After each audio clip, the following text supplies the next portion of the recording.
¿no?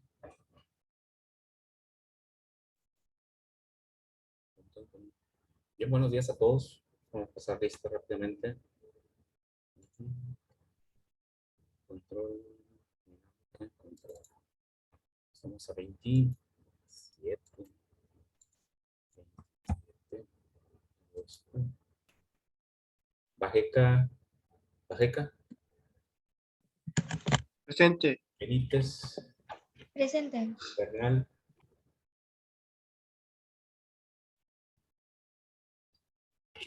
Casillas.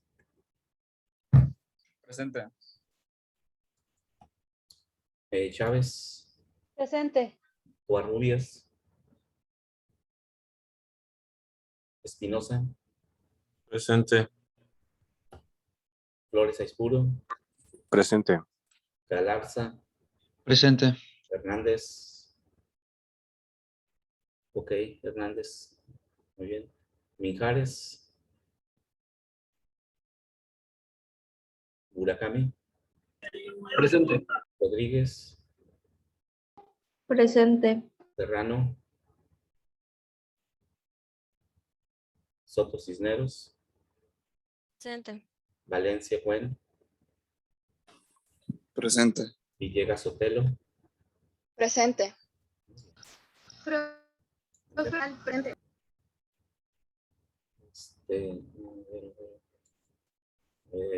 Apellido. Bernal. Bernal. Muy bien. Bernal, Carla. Ok. 17 menos 3, 14, conmigo 15. ¿Hay alguien más? A ver.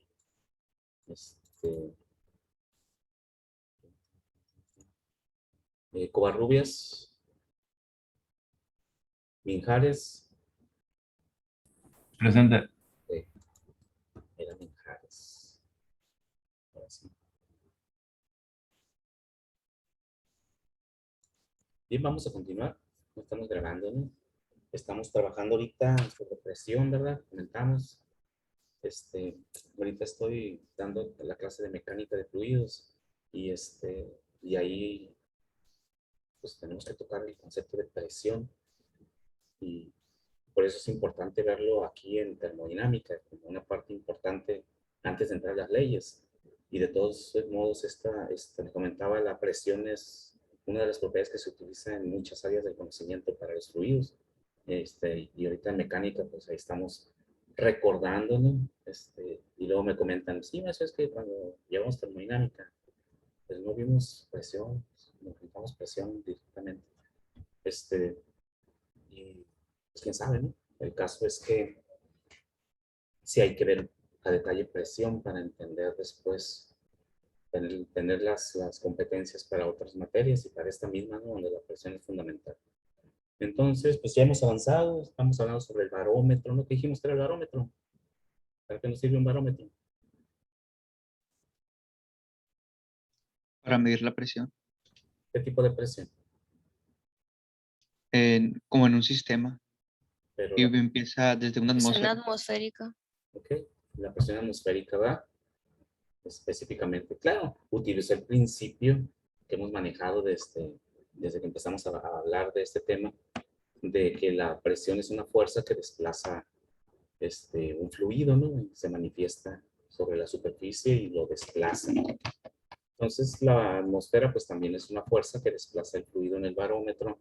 O sea, se utiliza el mismo principio, ¿no? Pero se utiliza específicamente para comunidad de un barómetro, ¿no? También la presión atmosférica. No significa que no podamos tener, por ejemplo, esa unidad de presión en un fluido dentro de un recipiente, ¿no? O sea, ya así nace pues el concepto del bar, ¿no? Pero se utiliza para cualquier tipo de presión donde la miramos, ¿no? Adentro, fuera, se utiliza en forma indistinta, ¿no? Pero sí hay que entender dónde viene la palabra bar, del barómetro. Muy bien, aquí nos quedamos, ¿no?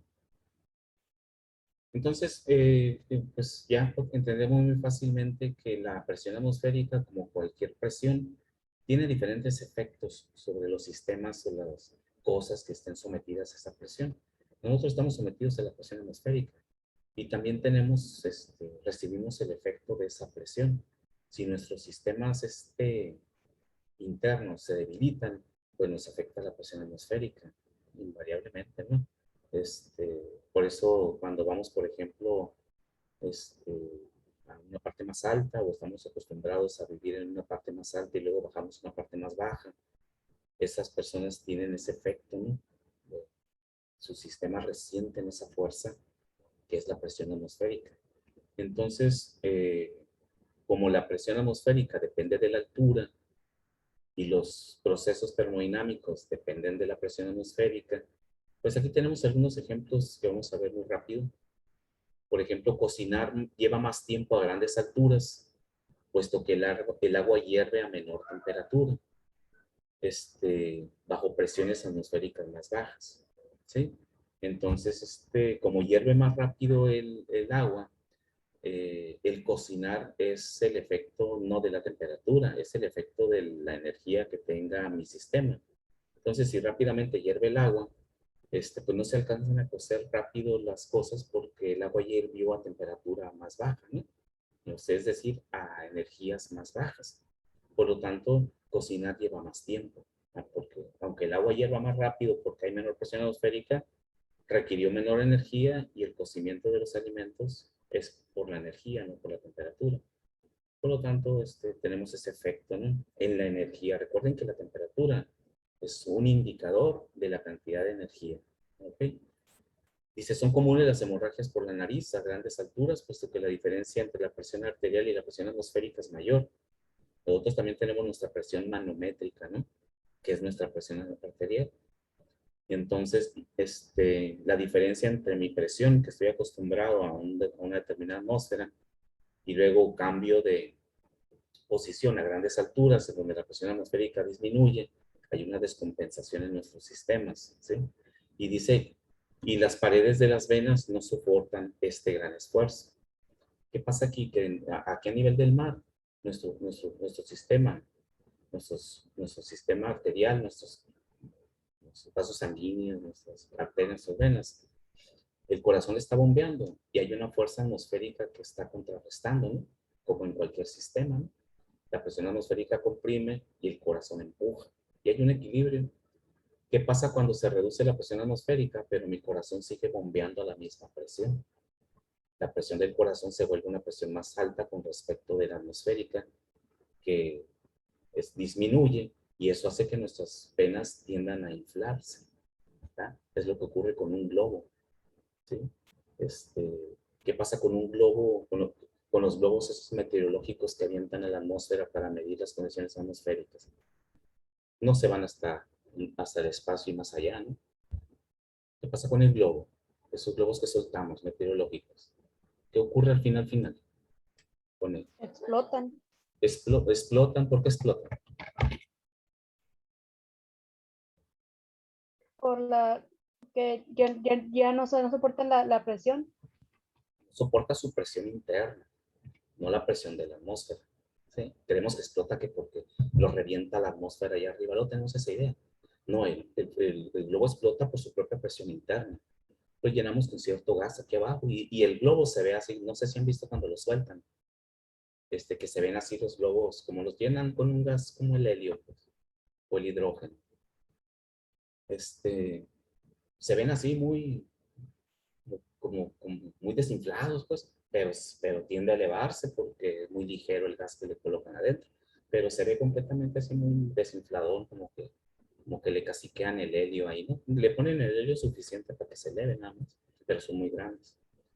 Pero cuando va subiendo, como la presión atmosférica va reduciéndose, lo mismo que sucede si nos vamos a una parte alta y nuestro corazón tiene la misma presión, pero la de fuera está disminuyendo. El globo tiene la misma presión adentro, con que lo inflamos, la misma presión manométrica, pero la presión de afuera lo inflamos aquí abajo a una atmósfera de presión con una fuerza sobre de él.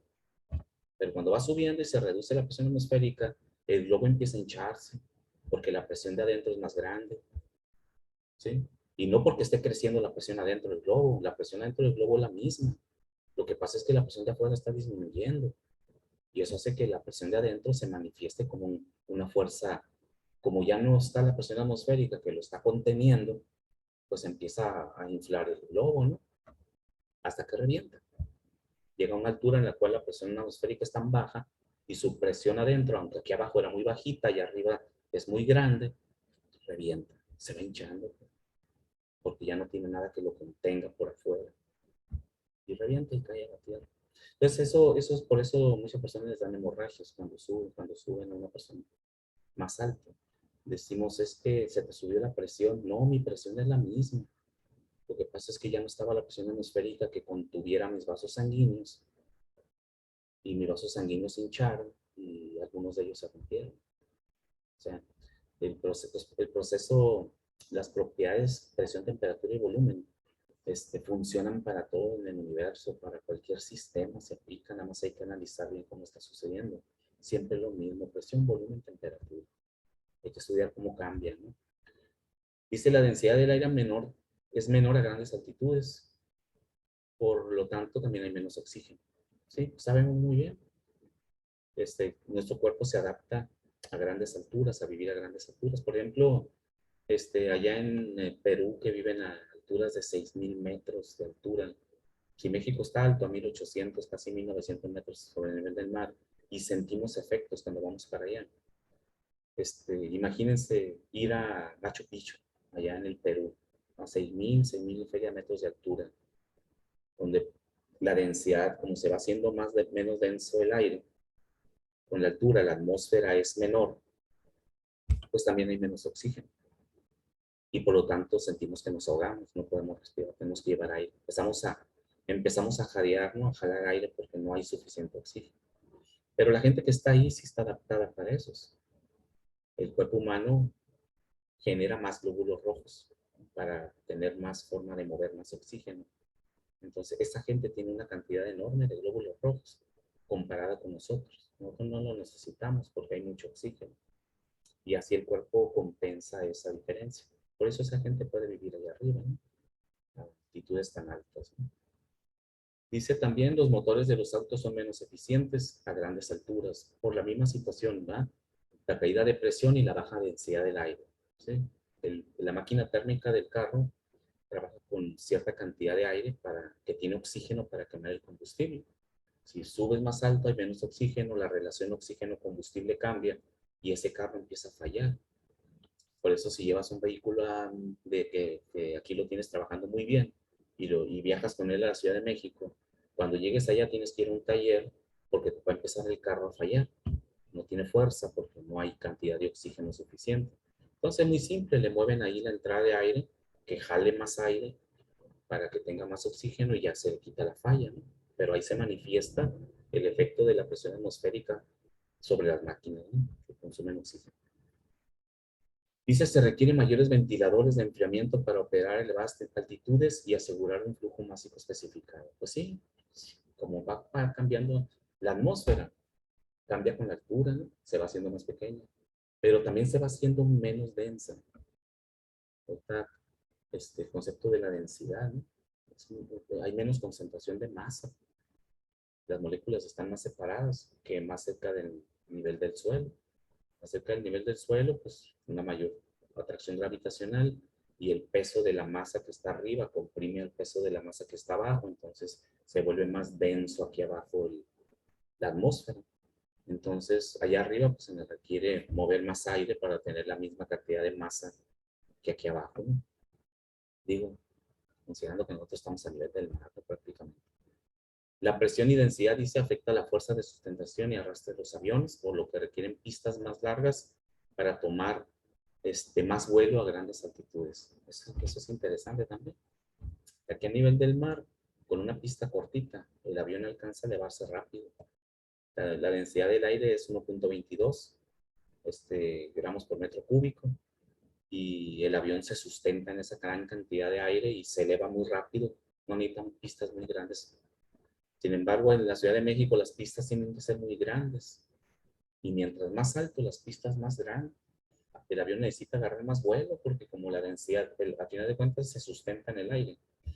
La densidad del aire es tan baja que el avión no puede sostenerse de forma simple y necesita ir agarrando altura más lentamente. ¿Sí? Porque al final de cuentas es como si el avión flotara en el aire, ¿no? Flota en el aire como un barco flota en el agua, ¿no? Nada más que con diferentes mecanismos. Y esto suele ocurrir, no sé si conozcan el aeropuerto de Querétaro.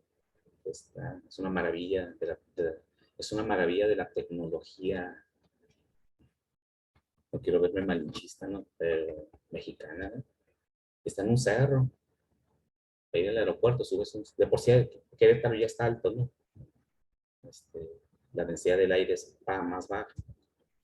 Y el aeropuerto está en un cerro, subes un cerro. Desde arriba vas viendo así las casitas que se hacen chiquitas, ahí, los tejaditos rojos. Y luego te subes al avión y la pista mide como, pues no sé cuánto medirá, pero no mide nada. Y la pista termina en donde termina el cerro. Así es que cuando partes en el avión, vas viendo que se va acabando la pista y que el avión no despega. Se siente medio preocupante la situación, porque ya te asomas así, ves que la canija pista ya se ve el voladero allá y el avión cuando llega al vacío queda flotando en el vacío y se eleva. O sea, te pega un susto bien bueno cuando sales de esa pista, ¿no? A los que les ha tocado por ahí viajar, ¿no? Y pues les faltó terreno para despegar en forma adecuada. Ahí despegas como en los portaaviones, ¿no? No sé si han visto las películas de los portaaviones. El avión cuando llega al final del portaaviones hasta como que se cae y luego se vuelve a elevar, ¿no? Así sientes cuando sales de esa pista, sientes que el avión cae y luego ya se eleva. Muy bien. Bueno, esos son algunos efectos de la presión para entender cómo, por eso nosotros cuando trabajamos con termodinámica tenemos que considerar muy bien la presión atmosférica, el valor de la presión atmosférica, porque de eso depende la presión absoluta de mi sistema, ¿no? Y vamos finalmente a definir lo que es la presión absoluta. Ya, Profe, ¿sí? una pregunta sobre el tema anterior. ¿Y qué le pasaría a un ser humano en el vacío? Esa es una pregunta que le pasaría a un ser humano en el vacío. O sea, yo siempre les comento, ¿de qué muere un astronauta? Si se le rompe el traje en la luna, o sea, en el vacío. ¿De qué muere el astronauta? ¿Qué lo mata primero? Hay muchas cosas que lo van a matar, ¿verdad? Pero ¿qué lo mata primero? El vacío, la Que presión. ya no hay una presión que pues, mantenga sus vasos. Sí, ya no hay una presión, fíjense, que mantenga sus moléculas. Recuerden que somos agua, la mayoría. Nuestro cuerpo, el 70% es agua. Entonces, si se te rompe, si quedas en el vacío, se te rompe el traje espacial, en forma instantánea en ingeniería y en termodinámica o en fisicoquímica se conocen procesos flash, porque es instantáneo, es muy rápido, como un flashazo. En el momento en que se hiciera vacío, el traje de adentro del traje, la presión adentro del traje del astronauta es de una atmósfera, ¿verdad? Artificial. Hay un sistema que mantiene una presión de una atmósfera. Si desaparece y se va a cero atmósfera, el agua de su cuerpo en forma instantánea se vuelve vapor. Se vaporiza en un instante. ¿Sí? Recuerden que el agua, la Tierra tiene agua porque tiene atmósfera. Y hay un equilibrio en la presión. Eso es lo increíble de la Tierra, ¿no? Hay una relación termodinámica que la presión atmosférica mantiene al agua en estado líquido. Si cambiara un poco la presión atmosférica y se empieza a hacer menor, el agua se empieza a evaporar a menor temperatura. Por lo tanto, si la atmósfera fuera perdiéndose, el agua va a hervir a 20 grados centígrados. Ahorita no hierve, ¿no? Hierve a 100 grados centígrados porque hay una atmósfera. De tal forma que si perdemos la atmósfera, perdemos el mar, perdemos el agua de la Tierra. Se vuelve un planeta seco como Marte. Marte por eso no tiene agua, porque la presión es tan baja que si tú llevas agua allá y la sueltas en la atmósfera, se vuelve vapor inmediatamente. ¿Sí? No pasan, se vuelve vapor, flash. Entonces, un astronauta, si no tenemos presión, nos secamos inmediatamente, morimos secos. Va a ver el astronauta en el instante que le quede de vida, que el vapor de agua sale por todo su cuerpo, ¿no? Por todos sus poros y se vuelve seco completamente, quedaría seco, de tal forma que si lo hicieras así, se desmoronaría, se haría polvo, quedaría así, pero cualquier movimiento que le hicieras se vuelve polvo, como en las películas extrañas, en lo que lo vemos, ¿no? Que se queda seco porque, por ejemplo, en La Momia, ¿no? Le chupó todos los jugos nutritivos y lo tocas y se desmorona. Así, eso pasaría así instantáneamente, sería muy rápido. Por eso estamos vivos nosotros, porque tenemos atmósfera. Ok, presión absoluta. Ya vamos a pasar a definir entonces la presión absoluta, una vez que ya vimos presión de vacío, presión manométrica, la presión atmosférica. Y ya podemos definir lo que es la presión absoluta. La presión absoluta es simplemente la suma de la presión atmosférica más la presión manométrica. ¿Sí? Recuerden cuando vimos la llanta. La presión manométrica es la presión que tiene un sistema y se mide con un manómetro. Una llanta le mido su presión. 30 psias. ¿Cuál es la presión absoluta que tiene esa llanta? 30 psias. En el sistema inglés, una atmósfera son 14.7 psias. Le voy a sumar la presión atmosférica, porque sí estaba presente ahí y está presente ahí. Lo que pasa es que el manómetro no me la mide, porque se calibran a cero, ¿no? Recuerden. Por lo tanto, la presión absoluta es la presión atmosférica o la presión manométrica más la presión atmosférica. Y de esa forma, esta presión absoluta es la que vamos a usar en nuestros cálculos de termodinámica. Nunca trabajamos con presiones relativas, con presiones manométricas, siempre con presiones absolutas. La presión de vacío también, esto es para presiones positivas, ¿no? Como una llanta que le echo aire. Pero un sistema que le saco el aire, también tengo una presión absoluta de vacío o una presión absoluta negativa. Esta es una presión absoluta positiva porque mi sistema es hacia arriba de la atmósfera, ¿no? En la presión absoluta de vacío es la presión atmosférica menos la presión de vacío, porque recuerden que le sacamos aire. Entonces, a la presión atmosférica le vamos a restar la presión manométrica que me indica el sistema, que va a ser una presión por debajo de la atmósfera. Sí, sí cachan eso, luego aquí un poquito me enreda, pero hay que entender que adentro de este frasco, mi presión real es una presión por debajo de la atmósfera, ¿no? Por eso está comprimida la tapa, porque es más grande la presión atmosférica que la presión que hay adentro del frasco, la presión manométrica dentro del frasco. Si tú le pones un manómetro o un vacuómetro se llama, los manómetros que miden vacío se llaman vacuómetros porque están por abajo del cero. Vas a ver que la flechita te dice que está por debajo del cero, menos, no sé, 3 psias en el sistema en inglés o 40 kilopascales por debajo de la atmósfera. Entonces, realmente la presión absoluta ahí de ese sistema tiene que estar por debajo de la atmósfera. La atmósfera son 101.3 kilopascales. Por lo tanto, 101.3 kilopascales afuera, adentro, ¿cuánto hay? 40 kilopascales. Significa que mi presión absoluta es 60 kilopascales. ¿Sí? Está por debajo de la presión atmosférica. Es la presión que hay adentro del frasco. Por eso los 101 presionan la tapa, porque los 60 de abajo son menores, ¿no? Por eso siempre es una resta. La presión atmosférica menos la presión de vacío. La presión atmosférica más la presión de vacío. Para sistemas positivos que definimos, ¿verdad? Y para sistemas que definimos negativos porque están por debajo de la atmósfera. O sistemas de vacío que también se conocen. Entonces, estas son nuestras dos ecuacioncitas. Si es vacío, le resto la presión manométrica. Esta es una presión manométrica, la leí con un manómetro también, ¿no? Pero es de vacío. Y si es positiva, se la suma. La sumimos. La sumamos, perdón. Ok, no hay dudas de eso entonces. ¿Sí? Anótenlo por ahí para que lo tengan presente, ¿no? Ya en los problemas, pues vamos a practicar mucho eso, ¿no? Nos faltaría ver la presión hidrostática. Que no es otra cosa más que lo que vimos acá con el vacuómetro. Aquí hay una presión hidrostática. Esta presión que se ejerce sobre el fluido se llama presión hidrostática. ¿Por qué? Porque es un fluido. Hidro viene de fluido, ¿no? Se refiere al agua, ¿no? Pero no siempre es agua, puede ser cualquier fluido, pero como el agua es lo más común que se maneje, se maneja como presión hidrostática. Esta presión que se ejerce sobre el fluido es una presión hidrostática. Vimos también acá esta presión cuando vimos lo que era la presión de vacío y la presión de vacío y la presión positiva. Esta presión que se ejerce sobre este fluido que está aquí es una presión hidrostática.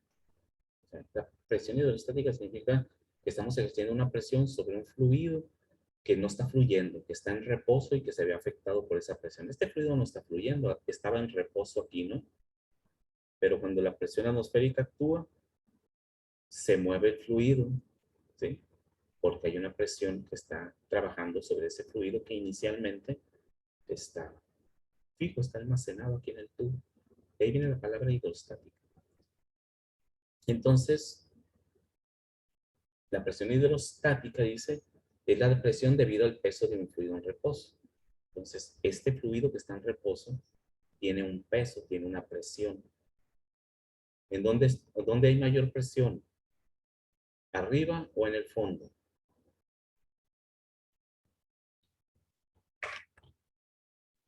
En el fondo. ¿Por qué? Porque cualquier punto en el fondo del fluido está soportando una carga, está soportando una fuerza. ¿Qué carga? Si nosotros nos acostamos aquí abajo en el fondo del tanque vamos a tener una presión, que es la suma de dos presiones. La presión atmosférica que ya está, cuando la presión atmosférica está presionando al fluido, esa presión se transmite hacia abajo, ¿no? No, la presión no se queda aquí arriba. Como es un fluido, va a transmitir la presión hasta el fondo. Por eso en el fondo tenemos la presión atmosférica, aunque está actuando en la superficie. Y luego en el fondo también tenemos el peso, que también es una fuerza. ¿El peso de quién? Pues el peso del agua. ¿Sí? También es una fuerza. Ese peso lo vamos a calcular con la ecuación hidrostática. ¿Cuál es el peso de este fluido? Pues el peso de un fluido es su masa por la gravedad, ¿verdad? Entonces, esa masa depende de qué tanto volumen tengo de fluido. Mientras más volumen tengo de fluido, pues tengo más masa. Y esa masa se ve afectada por la gravedad. Por lo tanto, tenemos un peso en el fondo. Y así lo indica este diagrama. ¿Cómo lo podemos visualizar físicamente y ver que eso es real? Pues le hacemos hoyitos al recipiente, ¿no? Y observamos que acá arriba el chorrito de agua sale con este ángulo. Al medio sale con un ángulo más largo. Y en el fondo sale con un ángulo menor, por lo tanto mayor distancia. Eso nos dice que aquí hay menos fuerza, que hay más fuerza, es decir, presión.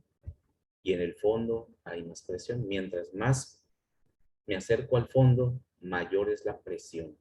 Esta carga hidráulica, que así se conoce, presión hidráulica o carga hidráulica, es lo que se refleja como el chorro de agua. ¿Sí? Eso es algo que físicamente pues, observamos de manera común, ¿no?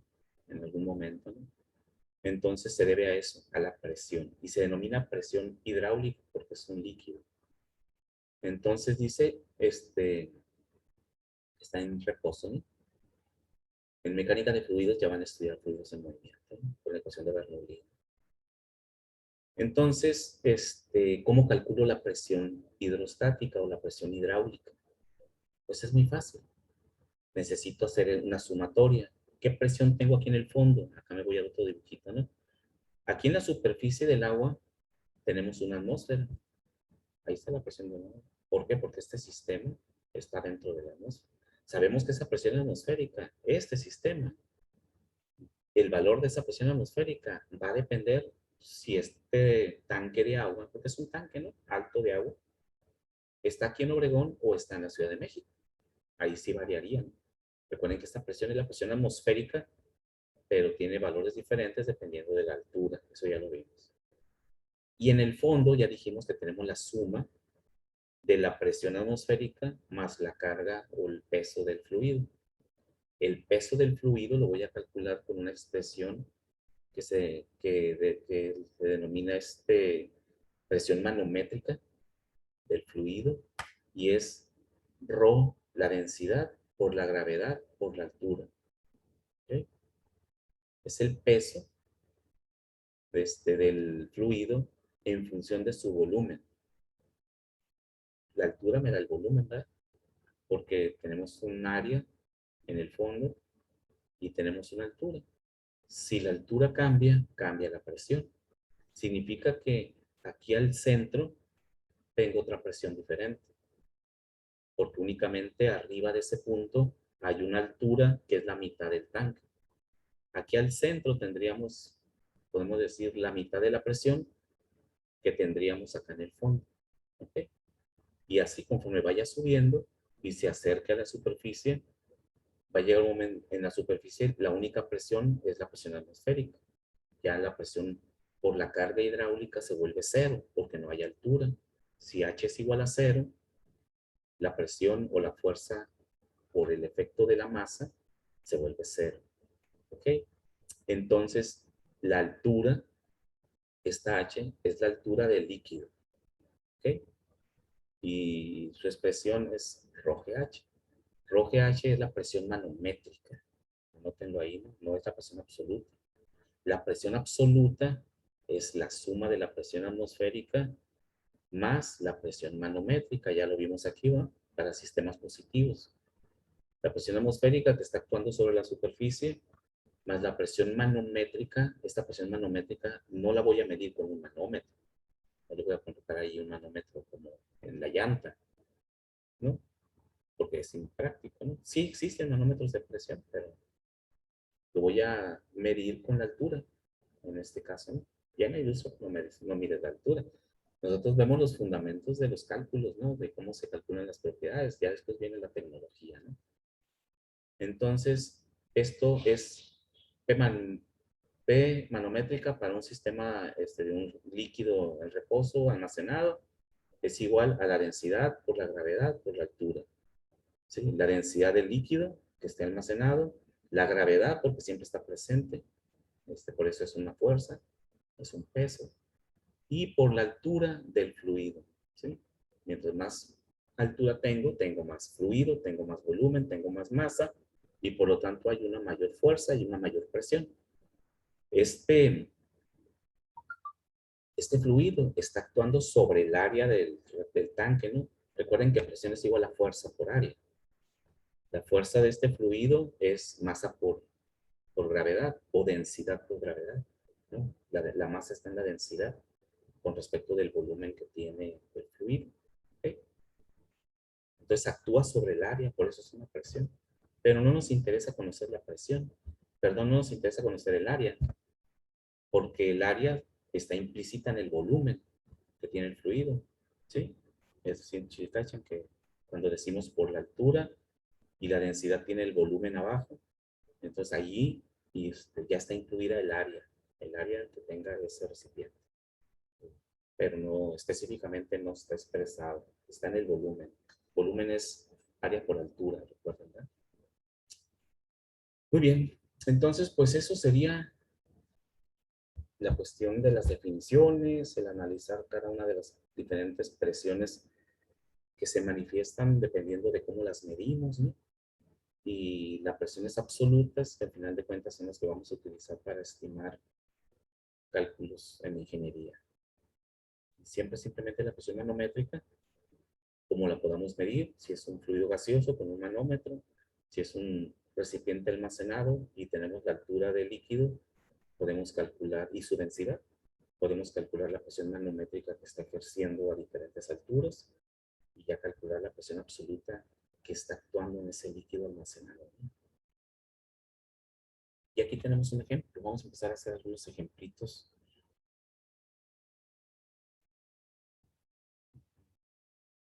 Bueno, lo vamos a resolver después. Vamos a resolver estos para irnos en la misma, con el mismo nivel o el mismo, como fuimos viendo los términos, ¿no? Ejercicio de presión. Dice la presión en una línea de agua es de 1500 kilopascales. ¿Cuál es la presión de la línea? Este problemita es simplemente de conversión de unidades. que luego se nos complica mucho convertir, porque no estamos, lo hemos practicado, ¿no? Convertir en los diferentes sistemas y unidades, ¿sí? En el sistema internacional, recuerden, la presión son los pascales, ¿sí? Lo definimos, lo vimos que era Newton sobre metro cuadrado, aplicando la ecuación de la segunda ley de Newton. Fuerza, masa por gravedad, me da kilogramo metro sobre segundo cuadrado, eso es un Newton. Y si esa fuerza la aplico sobre una determinada área, se vuelve una presión, porque presión es igual a fuerza sobre área. Por lo tanto, siempre la presión tendrá esas unidades, Newton sobre metro cuadrado, y eso le llamamos pascal, ¿sí? También la podemos medir en atmósferas como unidad unitaria de medida también, y hay una relación entre pascales y atmósferas. Todo esto está en su tabla de conversiones, ¿verdad? En esa tabla de conversiones, se las pasé por WhatsApp, ¿no? Ahí vienen todas las relaciones que hay. En el sistema inglés, pues son las libra-fuerzas sobre pie cuadrado. Libra-fuerza y pie cuadrado. Y también libra-fuerza sobre pulgada cuadrada. Cuando es sobre pulgada cuadrada, se denominan psi, PSI. ¿Sí? Por eso los manómetros dicen PSI-G. Vamos a ver qué significa la A y qué significa la G. Psi es la presión en el sistema inglés. Entonces, si en un problema nos dice, una llanta tiene 30 psi, sig.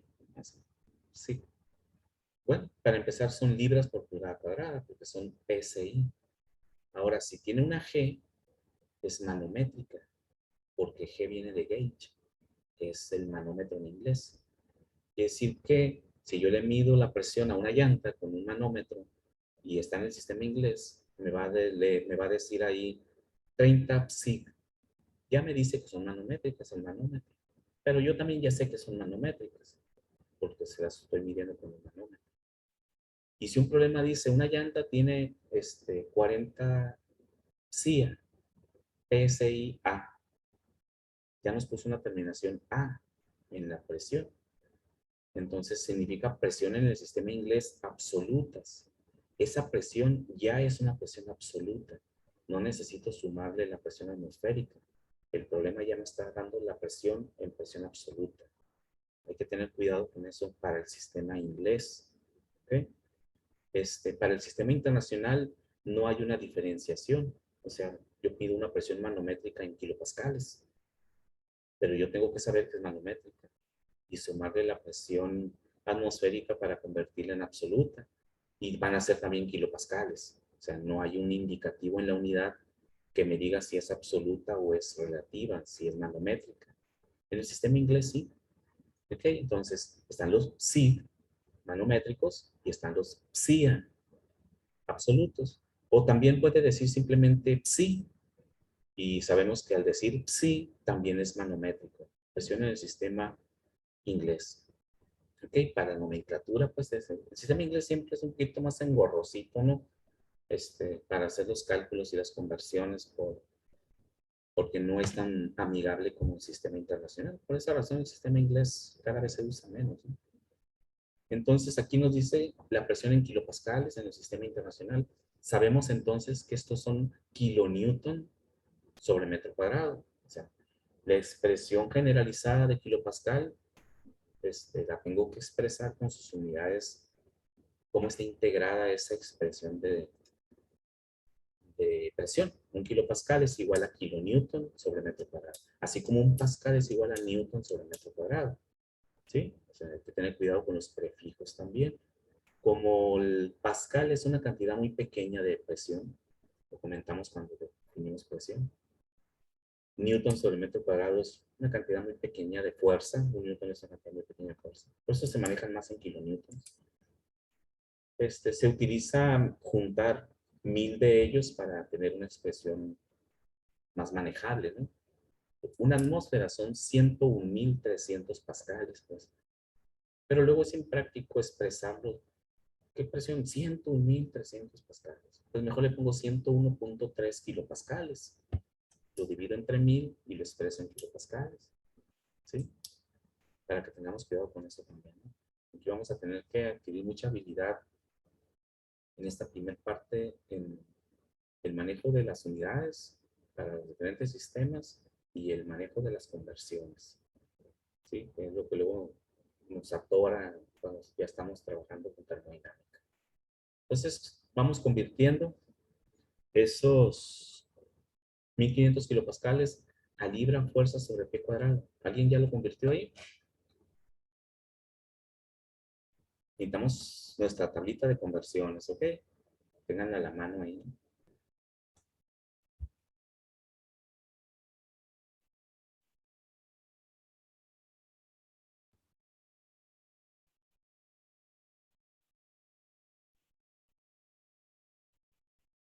¿Sí? Ahí está. Más, ahí está. Quería acordarme si eran ustedes o mecánica. Porque esta tabla de conversiones que les di se utiliza en todas sus materias de ingeniería, ¿no? También la estamos usando en mecánica de fluidos y en fenómenos de transporte. Muy bien. Para aquellos valores que ya no se acuerde uno, ¿no? Nuevamente, ya con tanto uso de los sistemas de unidades, ya la mayoría de los más usados se los memoriza uno, ¿no? Pero de repente sale por ahí alguno que no es muy común y sí nos entra duda y vamos y lo buscamos, ¿no?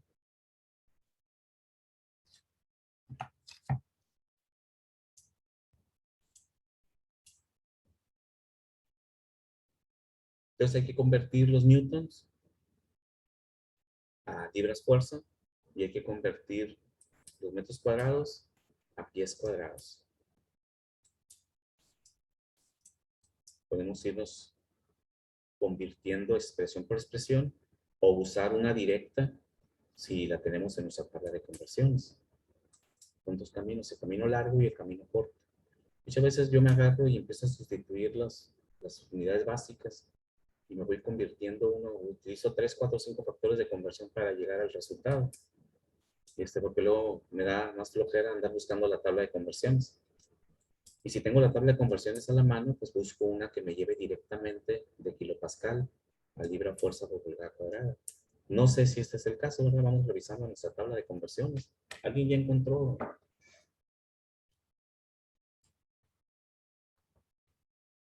Sí, un kilopascal es Correcto. punto 14,5004 libra fuerza sobre pulgada cuadrada. Punto 14. Punto 1450 Ajá. Libras fuerza sobre pulgada cuadrada. ¿Sobre pulgada o sobre pie? sobre pulgada. Ok, perfecto. Esa nos va a servir para el pie también, ¿no? Es que en el sistema, no sé, en el sistema inglés, la libra fuerza sobre pulgada cuadrada es un psi, pues, y que puede ser un psia si es absoluta o un psi si es manométrico. O sea, esa es la forma más común de expresarlo. Pero nos lo está pidiendo en pies cuadrados, sería cuestión de tomar este factor y convertir pulgadas a pies nada más, ¿no? Okay. Entonces, libra sobre pulgada cuadrada. Entonces, iba a poner el pizarrón, pero estoy viendo que ya se nos agota el tiempo. Vamos a plantearlo así y de todos modos vamos a continuar la próxima clase y ya lo ponemos en el pizarrón, ¿no? Ya, pues ya se nos va a acabar el tiempo. Entonces, 1500 kilopascales se quedaría y pongo mi factor de conversión, ¿verdad? Sí están familiarizados con los factores de conversión, si no aquí se van a acordar de eso, ¿no? Entonces, lo que antes conocíamos como reglas de 3, ¿no? Lo expresamos como un factor de conversión porque nos ayuda a llevar un control de las conversiones de las unidades, ¿no? Entonces abajo pongo de mi cociente que voy a multiplicar. 1 kilopascal es igual a 0.145 libra fuerza sobre pulgada cuadrada. Cancelamos kilopascal entre kilopascal y nos van a quedar haciendo la operación 1500 por 0.145, ¿verdad? El 0 también. Serían 217.5 libra fuerza sobre pulgada cuadrada. Okay. Y Sí. ese ya es el resultado del inciso B, porque está en libra fuerza sobre pulgada cuadrada. Entonces ya encontramos el inciso B. También podemos ponerle 217.5, sí. Presión en el sistema inglés. No me dice el problema si esta presión es la presión absoluta, o no me dice si es la presión manométrica, por eso lo dejamos expresado simplemente como sí, presión en el sistema inglés. Y ya para convertirlo a libra a pie cuadrado, pues meto otro factor de conversión y voy a multiplicar esto, la relación que hay entre un pie y una pulgada. Un pie tiene tiene 12 pulgadas, ¿verdad? Entonces vamos a poner 217.5 libra fuerza sobre pulgada cuadrada. Abro mi corchete para mi factor de conversión y voy a poner, abajo voy a poner un pie y arriba pongo tiene 12 pulgadas. O si quieren, conviértanlo directamente a cuadrado, ¿no? Yo pongo un pie que corresponde a 12 pulgadas y todo lo elevo al cuadrado y va a quedar pies cuadrados sobre pulgadas cuadradas. El 12 elevado al cuadrado es 144. O podemos ponerlo directamente, ¿no? Para no hacer tanto escrito ahí. Un pie cuadrado son 144 pulgadas cuadradas. Cancelamos pulgada cuadrada entre pulgada cuadrada y nos van a quedar 2175 por 144.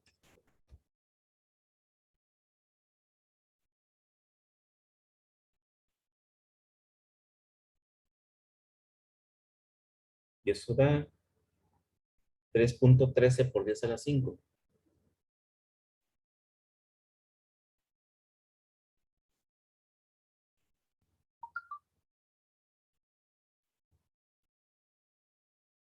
Libra fuerza sobre pie cuadrado. ¿Sí?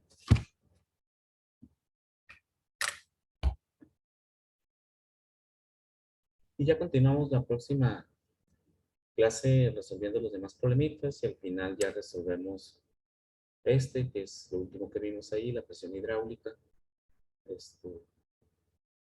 Aquí, realmente esto es un gas, pero como está afecto, como es un sistema diferente, lo analizamos al final para no complicarnos, ¿no? Y ya resolvemos algunos. ¿Alguna pregunta, jóvenes? No, maestro. Muy bien, entonces nos vemos, tengan un buen fin de semana, nos vemos la próxima clase. Ok, profe. Igualmente, profe, gracias. Bonito fin. Bonito, sí. Que descanse. Bye. Igualmente, cuídense mucho, nos vemos. Hasta luego. ¿Me puede poner asistencia? Sí, claro, apellido. Mijares. Mijares, termodinámica, Covarrubias, Serrano, Mijares. Ah, sí tienes asistencia, Mijares. Ah, bueno, gracias. De nada, nos vemos.